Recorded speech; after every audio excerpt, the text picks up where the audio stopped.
Good afternoon. My name is Jeff Snyder, and my lovely wife Judy and I have a company called JP Snyder Incorporated. We are experts in the best investments that you've never heard of. And basically, the best piece of advice that I got early in my career was the definition of the two questions that the true entrepreneur asks. So I want you to think about this now. The true entrepreneur only asks two questions: what business to be in, and who's going to run it for them. So if you think about Warren Buffett and how the businesses have, he doesn't run any of them. He owns them and he has people in place. Too often we see business owners that become indentured servants to their business because they don't have a plan about how the business is going to run, even if they're not there. In terms of why I got involved in what I got involved in, it actually came together at a very interesting time in my life. My father passed away unexpectedly. And even though my mother's a very intelligent and capable woman, the custom of their generation was husbands took care of the finances, wives took care of the house. So I found myself thrown right into all of the issues that people face with finances around retirement. And what I found is there wasn't a good source of information. There was too much clutter in the space and not some really clear information. So I kind of made my passion in life from that point forward to find great planning strategies and be able to share it with people in a variety of different formats. At the same time, my consulting business had a client that was a national insurance company, and the guy made me an offer to become a manager with him. And I said, what a great marriage. How serendipitous, right? I want to be in this space and I get an opportunity to do it. So I started working for them, loved it, and about 3 years after that I started my own first firm, and then I've started my second firm. Now we specialize in the alternative space, so we don't do any stocks, bonds, or mutual funds. In 18 years, not a single one of our clients has ever lost a dime. And we focus on what we believe is your most important ROI. If I say ROI, what do you guys think? Return on investment. But that's not your most important ROI. You know what your most important ROI is? Reliability of income. If we can build a reliable income plan for now going to the future, it will provide peace of mind as well as freeing up the rest of your portfolio to achieve other goals. So I'm going to follow up. My name is Patrick Leask. I'm a business coach and fashion coach, and I'm going to follow up with what Jeff said. He said the two big questions are what kind of business you're going to have and who's going to run it for you. Actually, that's very consistent to what we use as Accent Coach as a definition of successful business. Successful business is a commercial, profitable enterprise that works without you.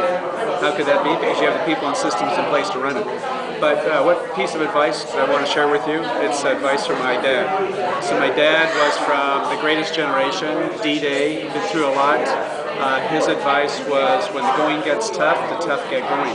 I'm not sure if he relayed that to me when he was talking about D-Day or when I was in a slump in Little League Baseball. It might have been that, because what he'd do when the going was getting tough for me, he'd get a ball and he'd put an eye bolt screw through it into the ball to secure it, and then he'd tie a rope to the ball, and he would do this, and he'd have me practice hitting this circular motion, and it always got me out of the slump. But it was back to his story, and that was when the going gets tough, the tough get going. Work through your issues, and you'll make it. How did I find my business niche? I found my business niche by working in corporate America for about 28 years, working as a vice president of business development and marketing after working for about 2 years as an engineer.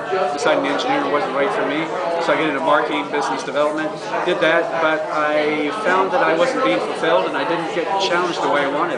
And so I made a change in my life about 2 years ago, and I reflected on what I really enjoyed. What I really enjoyed was mentoring the young professionals in my department in the last few years of my corporate life. And so when I started my own business, I said, what can I do to do that? And so I became a business coach. Now I'm mentoring business owners in their business. So that's my story. Nice. Sweet. I'm Diane Allen. I'm the president of Visions Applied, and I work with gifted and talented people all over the country in helping them function in a world that doesn't always understand gifted and talented people.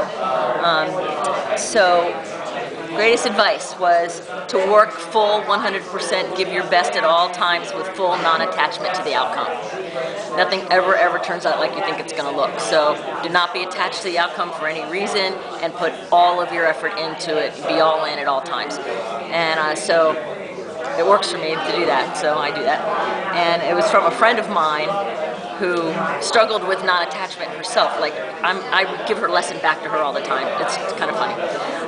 And my niche is the gifted people, and it kind of found me. It was an organic process. I was running treatment centers, and I was known all over the country for custom ways to help different people be successful in getting free from addiction.